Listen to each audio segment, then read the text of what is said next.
최고위원회 공개 발언을 시작하겠습니다.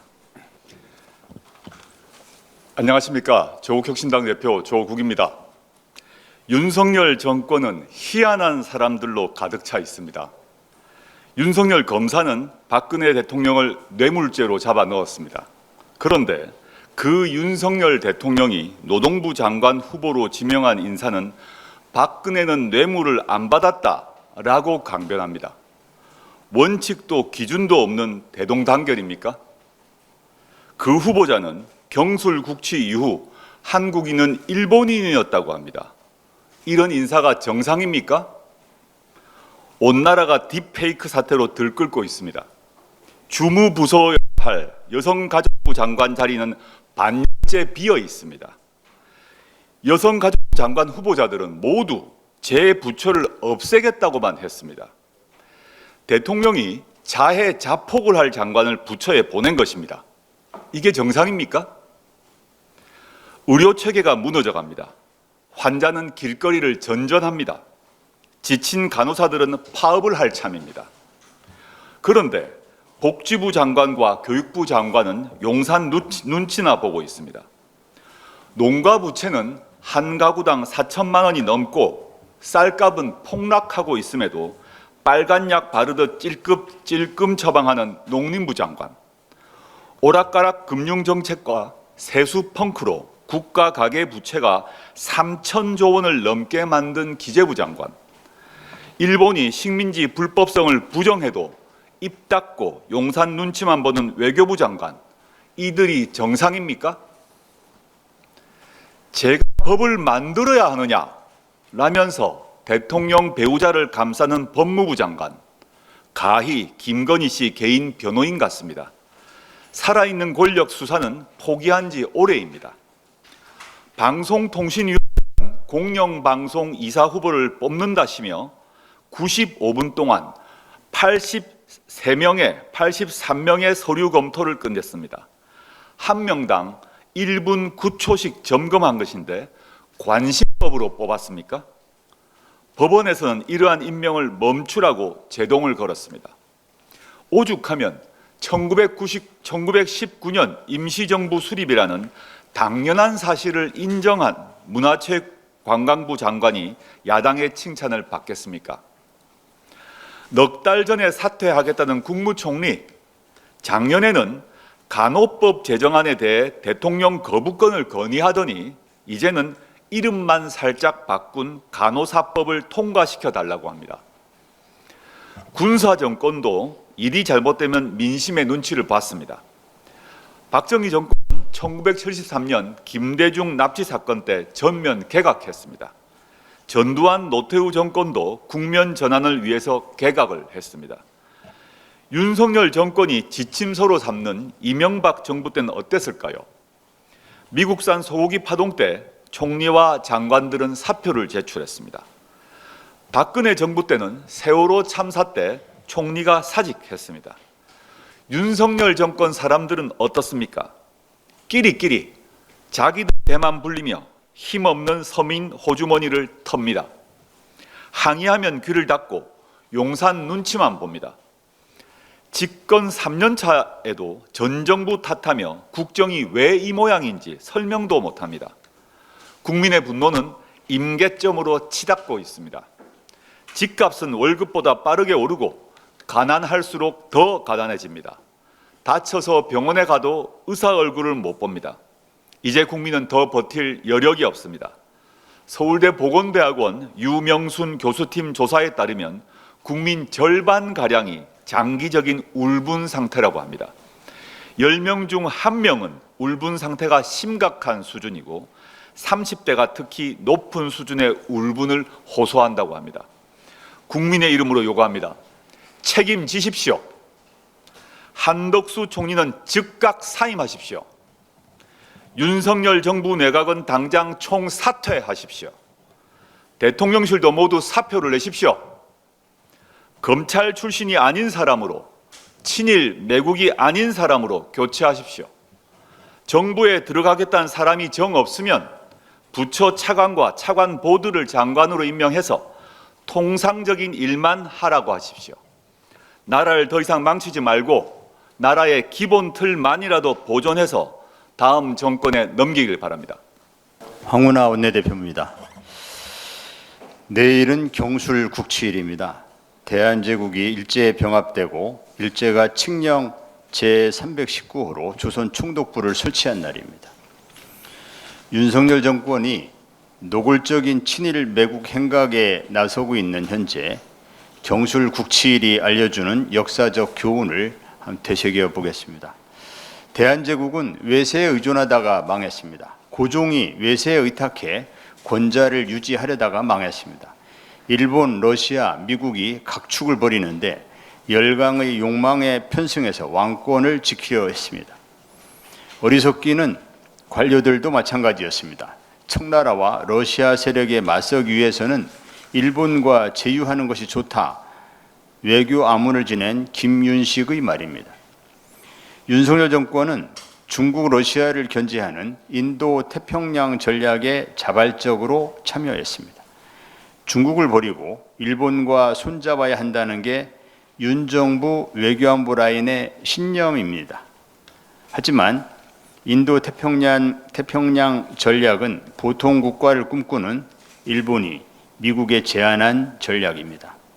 일본의 이익을 위해 기꺼이 일본과 한몸이 되길 원하는 윤 정권의 모습에서 주권을 뺏긴 대한제국이 보입니다. 대한제국은 고종 때문에 망했습니다. 고종은 권력욕이 지독하게 강하고 비판은 참지 못하는 인물이었습니다. 독립협회와 만민공동회를 탄압하고 해산시켰습니다. 정부의 무능과 부패를 비판하는 독립신문도 폐간시켰습니다. 고종은 근대적 개혁운동을 무창히 밟아놓고 대한국 국제를 반포하며 전제군주가 됐습니다. 을사늑약 당시 고종은 일반 인민의 의향을 살핀다며 거절 의사를 표명했지만 이토 히로부미로부터 귀국은 헌법 정치도 아니며 소위 전제군주국 아니냐는 놀림과 반박을 당했습니다. 윤석열 정권은 정권의 무능과 부패를 비판하는 단체와 언론인을 탄압합니다. 공영방송을 장악하고 민영화도 했습니다. 시행령 통치와 기록적인 거부권 행사로 국회의 입법권도 무력화시키고 있습니다. 윤 대통령은 무소불위의 권력을 탐하고 비판에는 경로합니다.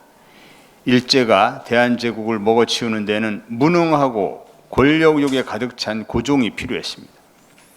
밀정이 나라를 팔아먹는데도 반드시 국회를 무시하는 무능한 독재자가 필요합니다. 누군지 굳이 말하지 않아도 될 것 같습니다. 대한제국 망국엔 매국노들의 준동이 있었습니다. 1905년 11월 5일 송병준이 주도하는 일진에는 대한제국의 외교권을 일본에 위임하는 것이 독립을 유지하고 영원히 복을 누리는 길이라는 선언문을 발표했습니다. 을사늑약 체결 전후로 관료들은 일제로부터 상당한 뇌물도 받았습니다. 중국의 언론인 양계초는 일본 병탄 조선기에서 이렇게 썼습니다. 다른 나라들은 인민 여론의 세력에 대해 조금도 뜻을 두지 않았으나 일본은 40년 동안 경영하기를 게을리하지 않았다. 즉 일진회 등을 만들어 교묘한 책략을 제공했다. 윤석열 정권은 뉴라이트라 불리는 친일파들을 3대 역사 교육기관 수장에 앉혔습니다. 이들은 한결같이 헌법 전문을 부정하며 1948년 건국을 주장합니다. 일제강점기에는 일본의 신민만 있었다는 주장도 합니다. 헌법 전문은 부정되고 독립운동은 반국가 활동이 됩니다. 21세기 일진의 주장을 받아들이면 일제의 식민 지배가 정당화되고 맙니다. 과거사 반성은커녕 보통 국가로 인도 태평양 전략을 꿈꾸는 일본과 동맹도 자연스러운 일이 될지도 모릅니다. 일본의 여론 경영은 끝난 게 아닙니다. 고종이 평양으로 왕궁을 옮기기 위해 재정을 낭비한 일, 대원군이 10년 동안 모은 내탕금을 고종과 민비가 1년 만에 탕진한 일, 고종이 병적으로 미신에 빠져 역술인을 최측근 자문관으로 삼았던 일은 자세하게 얘기하지 않겠습니다. 용산의 VIP, 원, 2와 너무나 비슷하다는 말씀만 드리겠습니다. 윤석열 대통령과 비견되는 인물은 전두환도 박정희도 이승만도 아닌 바로 고종입니다. 경술 국치를 하루 앞두고 대한제국 망국사에서 윤석열 정권이 보이는 이 한심한 현실에 분노가 치밀어 오릅니다. 대한제국이 일제에 병탄되는 데는 어리석고 욕심 많고 배신에 능한 군주 한 명이면 좋겠습니다. 대한민국이 같은 길을 가지 않기에 오늘 대한제국 망국사를 상세히 길게 좀 말씀드렸습니다. 이상입니다. 어제 내년도 예산안을 발표하면서 윤석열 대통령은 지난 정부 때 국가 채무가 400조 증가해서 어렵다며 전 정부 탓을 했습니다. 어제만이 아닙니다. 그는 작년 4월 18일 국무회의에서도 똑같은 말을 했습니다. 그리고 재작년 7월 7일에도 그랬습니다. 해마다 전 정권 탓을 하는 바람에 국민들은 2024년은 문재인 정부 집권 8년 차라는 우스갯소리를 하시는데 내년에도 같은 소리를 할 것 같습니다. 윤석열 대통령님, 쪽팔리지 않으십니까? 덩치는 큰 양반이 언제까지 전 정부 탓을 하며 징징대실 겁니까? 정작 시기별 연평균 국가 채무를 살펴보면 문재인 정부 연평균 국가 채무는 팬데믹 이전 29조 원이었고 팬데믹 기간의 지출을 합해 5년간 평균 76조 원이었습니다. 이는 팬데믹 기간 중 전 세계 OECD 국가 중 가장 낮은 국가 채무 증가폭이 반영된 결과입니다. 정작 윤석열 정권은 코로나가 끝난 이후임에도 첫 해에 72조 원의 채무를 늘렸습니다. 오롯이 적극적인 부자 감세의 결과입니다. 쓸 때는 쓰겠다더니 과기부 R&D 과제 1만여 개의 연구비를 삭감하여 97개는 아예 연구가 중단되었습니다. 1조 5,700억을 감액한 연구비는 국가의 미래를 담보하고 기초 체력을 키우는 핵심 예산입니다. 종부세, 법인세, 가업 상속 공제 요건 완화 등 대규모 재벌 부자 감세로 2027년까지 64조의 세수 감소가 전망됩니다. 반도체 시설 투자에 대한 세액 공제는 2021년부터 해마다 올려줬는데 2년 만에 5배로 공제율을 늘려 올 한 해에만 3조 3천억 세수 감소가 예상됩니다. 증여세와 상속세 인하 등 노골적인 부자 감세도 대기하고 있습니다. 도대체 국가 상태를 어디까지 끌어내릴 셈입니까? 곳간이 비었지만 꼭 써야 할 곳에는 쓰겠다고 한 것이 관저에 사우나실과 드레스룸을 만들고 개식용 종식 예산 지원, 민방위복 교체하는 것입니까? 색깔만 바꾸고 갑자기 2배 비싸진 민방위복으로 꼭 바꿔 써야 할 이유가 있습니까? 정말 사우나실과 드레스룸 증설이 과학기술 R&D와 민생 예산보다 중요한 것입니까? 요새 윤석열 대통령이 참 잘생겨 보입니다. 회춘하는 것 같습니다. 김건희 여사가 잘 아는 능력 있는 성형외과의 덕분인지 잘 먹고 잘 자서 생체 리듬이 좋아져서인지는 모르겠습니다만 어쨌든 피부에 윤기가 흐릅니다. 보통 민주정부의 대통령들은 경제가 이렇게 나쁘고 국민들이 힘들어하면 본인들도 함께 늘 것 같습니다. 흰머리가 늘고 피부는 푸석해지면서 마음고생을 함께 하는 것을 느낄 수 있었습니다. 윤석열 대통령의 또다시 문재인 정부 탓을 접하며 코로나 시국에 부쩍 늙었던 문재인 대통령을 생각합니다. 윤석열 대통령의 기름진 피부를 보면서 먹고 살기 힘든 국민들과 공감을 조금이라도 하는지 의심합니다. 윤석열 정부의 역대급 세수 펑크를 보면서 현안에 대한 이해가 전혀 없다는 절망감이 듭니다. 정부의 실정은 국민의 고통으로 직결됩니다. 국민들의 고통을 조금이라도 생각하시기 바랍니다. 여러분, 제가 사는 광주에 1,000원짜리 국수집이 있다는 거 혹시 들어보셨나요? 그것도 6군데나 됩니다. 상호명은 1,000원 국시입니다. 요즘 물가가 너무 올라서 한 끼 식사가 너무 비싸잖아요. 65세 어르신과 저소득층은 1,000원만 내시면 충분히 드실 수 있습니다. 그 외에 일반 시민들은 3,000원만 내시면 드실 수 있습니다. 여기서 일하시는 분들은 60세 이상 노인 일자리 사업에 참여하시는 어르신입니다. 손님은 싸게 맛있게 한 끼 식사를 해결할 수 있어서 좋고, 노인분들은 일할 수 있어서 좋고, 또 우리 국내산 식재료로 만드니 믿고 먹을 수 있어서 좋고, 일석삼조입니다. 포항 한동대학교에는 10평짜리 커피숍이 있습니다. 그곳은 정신장애인들이 바리스타를 하면서 손님들과 직접 소통하는 카페입니다. 현재 전국에 35개 지점을 운영하며 정신장애인 150명이 일하고 있습니다. 매출 50억을 돌파한 사회적 기업 이야기입니다. 사람의 온기와 희망이 느껴지지 않습니까? 사회적 경제라는 단어를 혹시 들어보셨나요?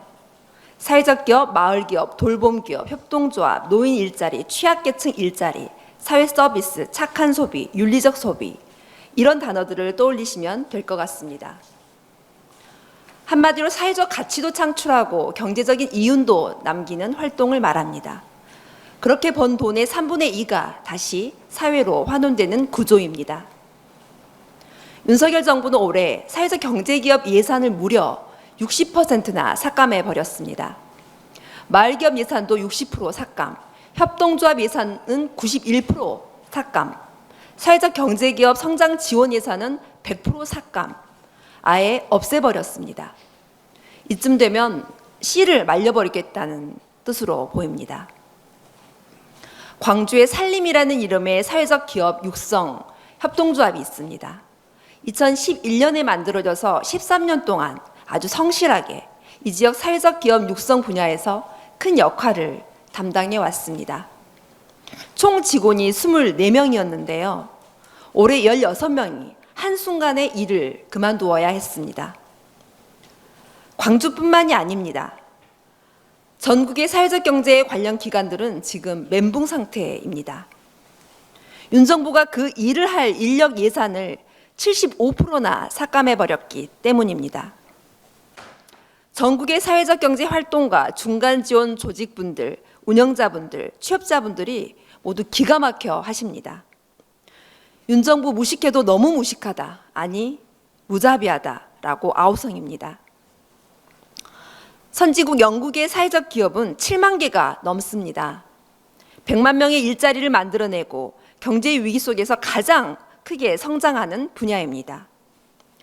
현재 대한민국 협동조합 모델만 보더라도 전국의 조합원 수 60만 명, 조합수 2만 6천 개, 사회적 협동조합은 5,100개입니다. 이미 한국의 경제 한 축을 맡고 있다고 해도 과언이 아닙니다. 2022년 자료에 따르면 고용 인력의 2년 이상 15,000명이 늘었습니다. 자산도 1조 원 증가했고요. 참여 조합원들이 만든 자본만 5천억 원이 넘습니다. 매출이 약 4조 원입니다. 이런 상황에서 윤 정부가 사회적 경제 예산을 삭감하는 것은 사회적 경제의 가치를 무시하는 처사라고 현장에서 아우성입니다. 윤 정부는 사회적 경제를 마치 부도덕한 세력처럼 언론 플레이하고 있습니다. 일부에서는 사회적 경제를 그거 혹시 사회주의 경제 아니야? 라고 말도 안 되는 헛소리를 하는 국민의힘 사람들도 있다고 합니다. 김영삼 정부의 자활 시범 사업에서부터 김대중, 노무현, 이명박, 박근혜, 문재인 정부까지 평생을 사회적 기업 현장에서 일해오신 전문가분들은 울분을 토하고 계십니다. 역대 정부를 거치면서 20년 가까이 쌓아온 사회적 경제 생태계를 윤 정부가 한순간에 싸그리 다 망가뜨렸다고 합니다. 제발 현장의 목소리를 듣고 정책을 결정해 주십시오. 중요한 예산들을 무자르듯 싹둑 잘라버리지 마시고요. 이상입니다.